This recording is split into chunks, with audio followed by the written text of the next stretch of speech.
Rudy, why are you wearing shades on the GoldCast? Well, Ray, I'm glad you asked. See, when my Giants are rolling, I be rolling. We be rolling! So be it. This is the GoldCast. Boom! Welcome to another edition of the GoldCast. We are the voice of the Bay. I'm your host, Rudy Solis III, and with me is my brother, my co-host, Raymond Solis the first, baby. Boom! B-Craw? You and B-Craw? Dad the other night was like, who's B-Craw? I'm like, Brandon What? Crawford. B-Craw. He didn't know the moniker B-Craw. I'm surprised and I disappointed. say B-Craw all the time.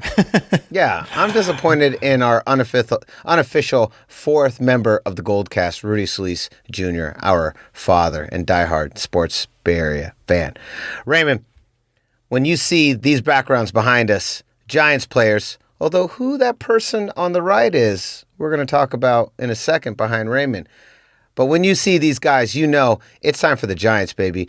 Raymond, this weekend, another weekend of domination, this time against the Chicago Cubs, a team that I'm still annoyed with. I'm still angry about losing to them in their 2016 campaign to destroy their 100 years plus World Series winning drought.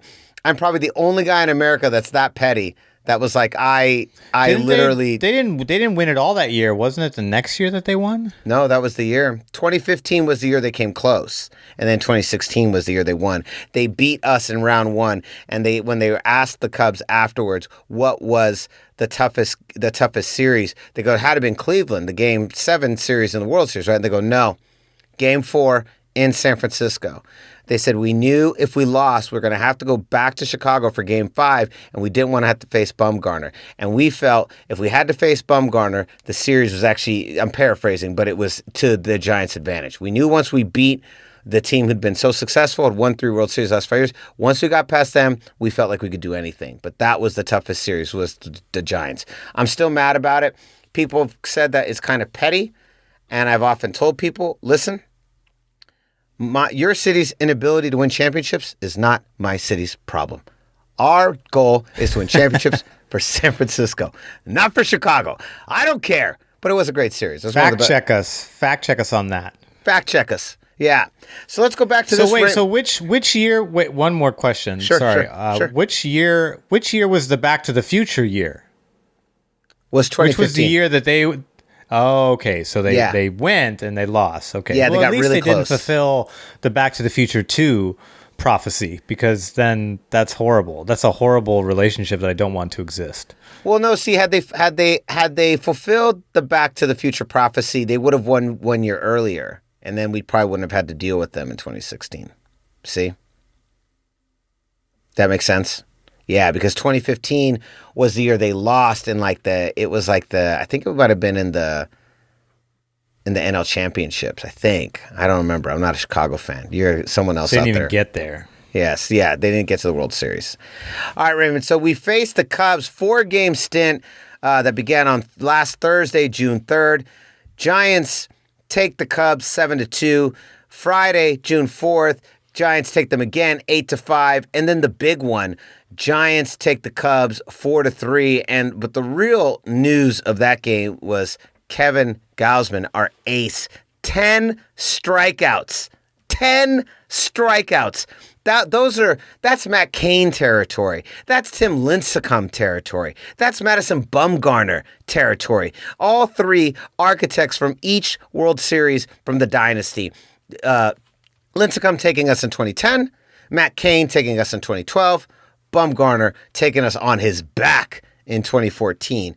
And so Gausman, they said something really interesting on the telecast that I wanted to share with the GoldCast. They were saying that when he was first brought over to the Giants, Farhan said to him, he said, this year, I want you to throw 40% sliders. He goes, you want me to throw 40% of all my pitches sliders? And he's like, yeah, 40% of all your pitches need to be sliders. And they're like, that's going to be the secret to you. And he's hovering around 35% right now. But he's lights out, man. He's lights out. And he is really, again, what Farhan has done, how he's orchestrating this team, how he's putting it together is incredible, Ray. And this is what it's led to. After that 4-game stint, I am pleased, very pleased to announce that the Giants now are number 1 in the National League. We're still number 1 in the NL West, but we are number 1 in the National League. Raymond, we are sitting at 37-22. And to go through the NL West, the Padres, the famed Padres, the guys that were supposed to dominate everyone and take the NL West from the Dodgers, they're sitting at 36-25. Just 1 game back, but we're still ahead of them. We've been ahead of them all year. And then the interim... 2 games back. Oh, yeah, 2 games back. Yes, 2 games back. And Raymond, the interim, intercontinental TV champions, the Dodgers, are in 3rd place, sitting at 34-25. The best team in baseball, going back for a 2nd World Series. Blah, blah, blah, blah, blah. I understand it's a long season, Raymond, but I'm going to take any chance I can to jab at the interim intercontinental TV title Dodgers. So, Raymond, this is amazing. We're sitting here with the best team in the National League. We're the best team in the NL West. No one saw this coming. Here we are blindsiding the league. And this series, even though we didn't sweep the Cubbies, and I know it's what they were going for, and even the Giants talked about afterwards, we lose Evan Longoria, which really sucks. He got hurt on Saturday colliding with, I believe, Brandon Crawford, who we collided with. But even though it wasn't the outcome, the Giants weren't happy. And they were even talking about it. They weren't happy that they weren't able to fulfill the sweep. This is a hungry team. And they're a team that has taken the league by storm. And now we're sitting atop the entire National League on top of the NL West. So what are your thoughts at the Giants being the best team in baseball?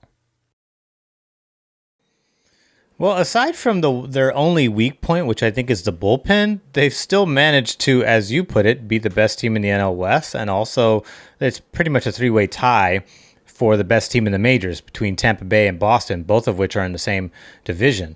But, for them to still accomplish that, and, I think the weak point is the back-end pitching. It's bullpen and closing. And they do have a sort of a platoon that goes through there. And it has gotten progressively better. It didn't start off great and still a little iffy depending on who's in there. There's certain guys I know certain pitchers that you know and that I know as well, where you always get a little bit nervous because you know that this can either end up in a Giants torture win or a Giants lost. And I think a majority of those 22 losses, there's a lot of them that you can attribute to the bullpen failing to do their job. Another part of it was also lack of offense, but that has clearly changed now. And I think it's a combination of, as we pointed out the last time we spoke about the Giants, top flight defense. They're top 3 in the majors. They've got some of the best starting pitching in all of baseball, including Kevin Gausman, who will make the All-Star. He's 7-0. He hasn't lost a single start. 12 starts, so he has 5 no decisions, but 7-0 in the ones where he has made it, where the team has made a difference to give him a decision. And we have now the offense that is complementing the pitching, which in the beginning of the season we were winning a bunch of tight games, which is great. But at the same time, you still needed to see more run production. And now we have a lot of run production. It seems like the lineup has really settled into itself. And we're seeing a combination of, good, percentage, good average hitting, as well as power hitting. And Buster Posey's having an all-star season. Brandon Crawford's having an all-star season. Although I don't know if Brandon Crawford will make the all-star because there's several NL shortstops who have better statistics than him. He's more around like 3rd or 4th best in the league. But the combination of his offense, with his adjusted swing, in addition to having one of his best defensive years, even though he's already has 3 Gold Gloves to his name, I think also puts him in the running for a potential all-star bid. You can't deny that. But at the same time, the Giants are also adding some depth to that rotation because we know that not everyone is healthy. We know that Scott Kazmir was DFA'd recently. For those of you that live under a rock and don't know a slick about baseball, DFA means designated for assignment. So he is now off the roster, which does make an opening for the roster. And now Sam Long, the prospect, is going to come up, a Farhan Zaidi pick.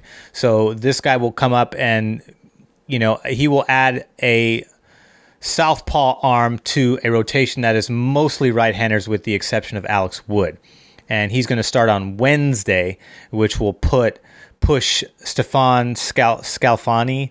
I forget how to pronounce his last name, but he gets pushed to Thursday's opener against the Nationals. And so the young kid will get his debut on Wednesday in his first start to hopefully what will be a sweep situation against the Texas Rangers. But the one thing I like the most about this recent run is that one of the knocks on the Giants is that they beat the teams who are below 500, but they kind of struggle against the teams that are 500 or better, or are kind of even matched against them. But we just had back-to-back series against the Dodgers and the Cubs where we took 3 of 4 in both series, to finish 6-2 against those teams. So, for anyone who is doubting their ability to beat, potential playoff contenders later on in the season, we just beat 2 of them back-to-back. So I think that is a nice little bump into the stats to prove to everybody, hey, you can beat these teams, and they have done it. And now they just beat 2 top flight teams. So that was really nice to see. And by the way, Chicago is number 1 in their division. Outside of, Milwaukee, St. Louis, Cincinnati, and Pittsburgh, Chicago's atop of them. So we beat the top flight in that division. And we beat the Dodgers, who are, competing for the top spot in our division outside the Padres. So that only holders of the TV title in World Series history. Yeah, the stewards, the first official steward of the title, which has never been done before. So we've never had a steward TV title. Yeah, so which is no easy feat. So congratulations to the Giants. So yeah, exciting. I'm excited to see this kid, Sam Long. He's got a 3.0 ERA. It's obviously not Kevin Gausman level, which is sitting below 1.5. It's 1.27 ERA. That's closer types of stuff right there. But I like the fact that he's got a 12-6 drop in his curveball. The last guy to have a drop like that was Barry Zito. So it'll be nice to see that big old curveball come back into the fold via a left-hander this time.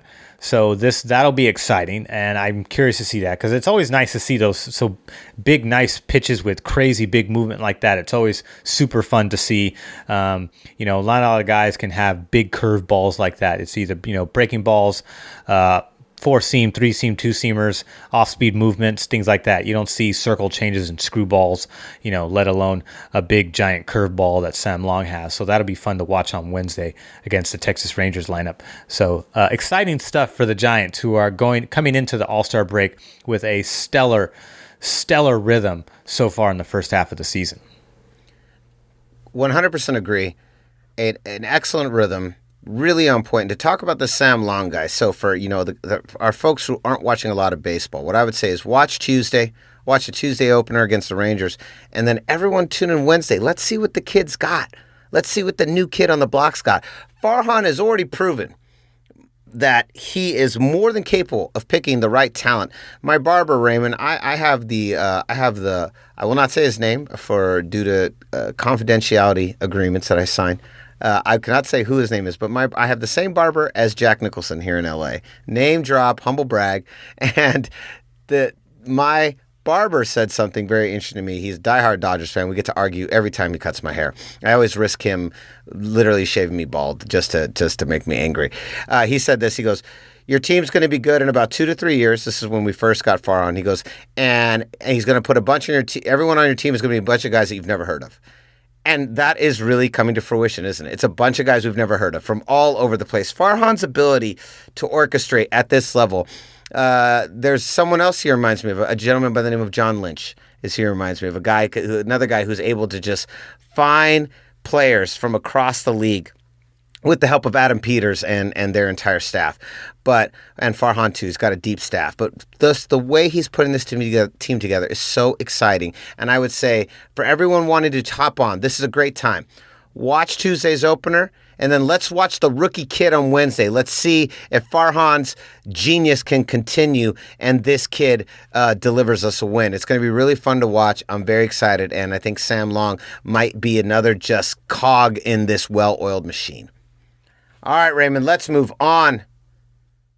It's time for a little bit of Warriors trade rumor news. Uh-oh. Who is it? Mr. Kristaps Porzingis. You know, Raymond, last year, our entire team was pretty much made up of Steph Curry at an offensive output that we've never seen before.